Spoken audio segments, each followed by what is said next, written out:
जय हिंद दोस्तों, स्वागत है आप सभी का कल्पाक्ष आईएएस के डेली करंट अफेयर्स सेशन। हमेशा की तरह आज हम फिर हाजिर हैं उन इवेंट्स के साथ में जहां से हमें लगता है कि सवाल बनने की संभावनाएं प्रबल है आपकी आगामी एग्जामिनेशन।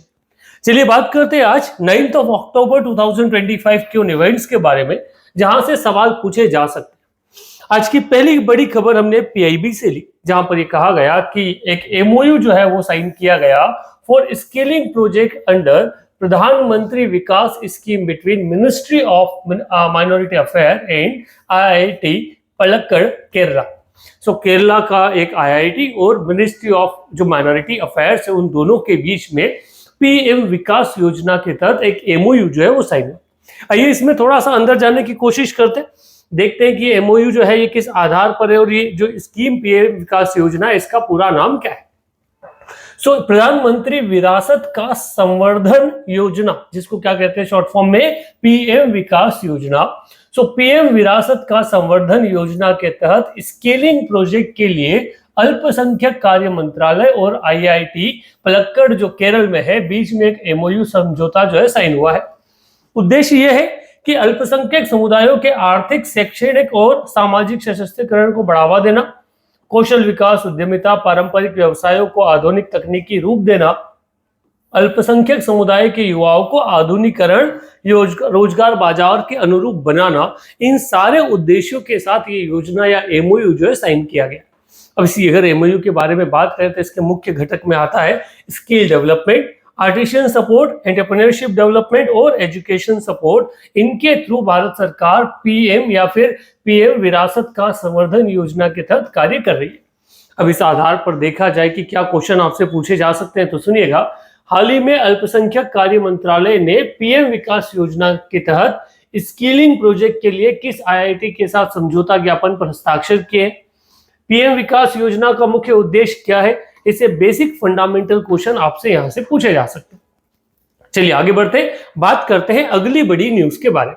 ये न्यूज भी हमने पीआईबी से ली, जहां कहा गया कि नीति आयोग जो है National Institute for Transforming India unveils ground breaking roadmap for AI for inclusive social development. Artificial intelligence को समावेशी सामाजिक विकास में भागीदार बनाने के लिए नीति आयोग द्वारा एक रोडमैप जो है वो पेश किया गया है।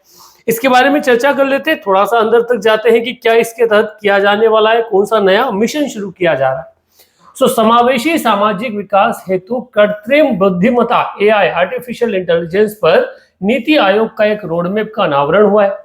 ऑब्जेक्टिव अगर बात की जाए तो भारत के 490 मींस लगभग 49 करोड़ असंगठित श्रमिकों जो इनफॉर्मल वर्कर्स है उनके जीवन और आजीविका में परिवर्तन लाने के लिए एआई को किस तरह से उपयोग किया जा सकता है वो पूरा इनमें फोकस क्षेत्र के रूप में डाला है, जिनमें वित्तीय असुरक्षा को कम करना, बाजार तक सीमित पहुंच को बढ़ाना, कौशल और पुनः कौशल में सुधार करना, सामाजिक सुरक्षा, सम्मानजनक कार्य सुनिश्चित करना, ये इनके मुख्य फोकस क्षेत्र रहेंगे। और लक्ष्य के बारे में बात करें तो लक्ष्य है एआई को सुलभ, एक्सेसिबल, किफायती, अफोर्डेबल, प्रभावी, इंपैक्टफुल बनाना ताकि हर श्रमिक तक इसका लाभ पहुंच सके।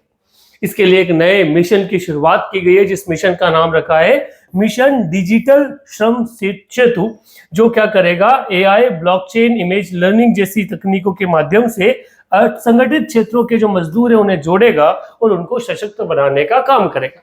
अब यहां से भी सवाल बन सकता है, क्योंकि नीति आयोग जब से आया है यहां से हमने लगातार एग्जामिनेशन में क्वेश्चन देखे हैं इनके रोडमैप के आधार पर। क्वेश्चन आपसे पूछा जा सकता है AI for inclusive social development या सोसाइटल डेवलपमेंट रिपोर्ट किस संस्था द्वारा जारी की गई है? रिपोर्ट का मुख्य उद्देश्य क्या है? मिशन डिजिटल श्रम सेतु किससे संबंधित है? ऐसे बेसिक और फंडामेंटल क्वेश्चन आपको यहां से देखने को मिल सकते हैं। आगे बढ़ते, यहां तक सेशन आपको कैसा लगा जरूर बताइएगा। आप अपना रेगुलरिटी, कंसिस्टेंसी सेशन के साथ रखिए, आपको आगामी रिजल्ट एग्जाम में काफी रिजल्ट देने वाले।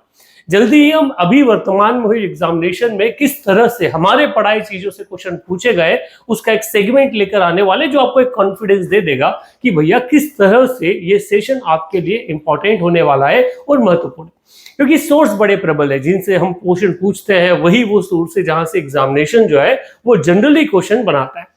चलिए आगे बढ़ते हैं, अगली न्यूज के बारे में बात करते हैं। अगली न्यूज है, भारत के डिफेंस रिसर्च ऑर्गेनाइजेशन जो है, Defence Research and Development Organisation DRDO, उसने तीनों सर्विसेज के साथ मिलकर एक नया IRSA 1.0 standardise military communication system जो है वो डेवलप किया है। IRSA का बात किया जाए तो इसका फुल फॉर्म है इंडियन रेडियो सॉफ्टवेयर आर्किटेक्चर, जो भारत को सॉफ्टवेयर या कम्युनिकेशन डेवलपमेंट में काफी ज्यादा हेल्प करने वाला है आगामी समय में। थोड़ा सा अंदर तक चलते हैं और जानते हैं कि क्या इसकी महत्वपूर्ण बातें हैं। सो डीआरडीओ ने तीनों सेवाओं के साथ मिलकर इंटीग्रेटेड डिफेंस स्टाफ के साथ मिलकर इंडियन रेडियो सॉफ्टवेयर आर्किटेक्चर का 1.0 जारी किया है। उद्देश्य के बारे में बात करें तो विभिन्न सैन्य प्लेटफॉर्म और रेडियो प्रणालियों के बीच साझा संचार, स्टैंडर्डाइज कम्युनिकेशन जो है उसे तैयार करना है। IRSA एक सॉफ्टवेयर स्पेसिफिकेशन फ्रेमवर्क है जो SDR के लिए आवश्यक इंटरफेस, APIs, एग्जीक्यूशन वातावरण और वेवफॉर्म प्रोप्टेबिलिटी मैकेनिज्म को परिभाषित जो है वो करता है। यह रक्षा संचार क्षेत्र में आत्मनिर्भर भारत की दिशा में एक महत्वपूर्ण कदम के रूप में देखा जा रहा है। अब यहां से कैसे क्वेश्चन देखे जा सकते हैं। हाल ही में डीआरडीओ और त्रिसेवाओं द्वारा जारी IRSA 1.0 का संबंध किससे है?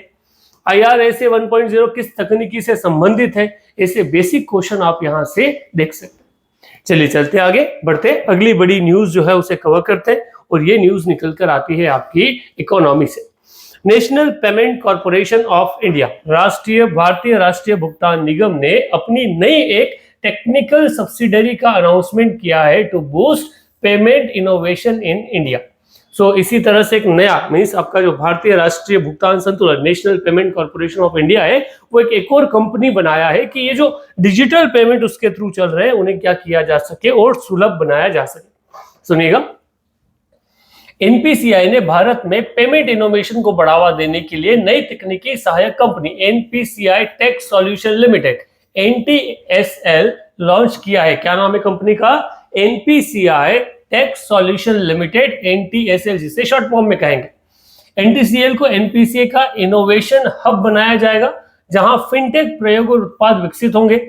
भविष्य की तकनीकी का पालन, credit for future technology innovation इसे कहा गया है। ये यूपीआई और डिजिटल भुगतान इकोसिस्टम में ब्रेक थ्रू इनोवेशन में सक्षम बनाएगा।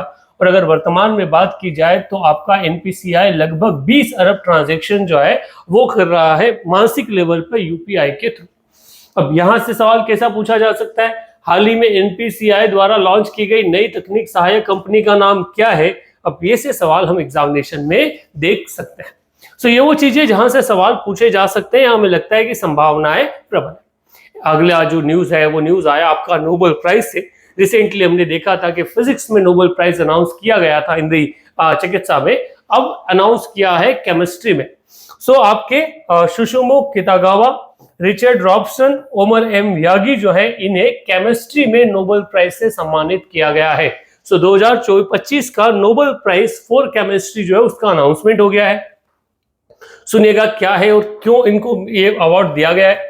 2025 का नोबेल प्राइज केमिस्ट्री में 3 वैज्ञानिकों Susumu Kitagawa, Richard Robson, Omar Yaghi को मेटल ऑर्गेनिक फ्रेमवर्क के विकास के लिए दिया गया है। किसके लिए दिया गया है?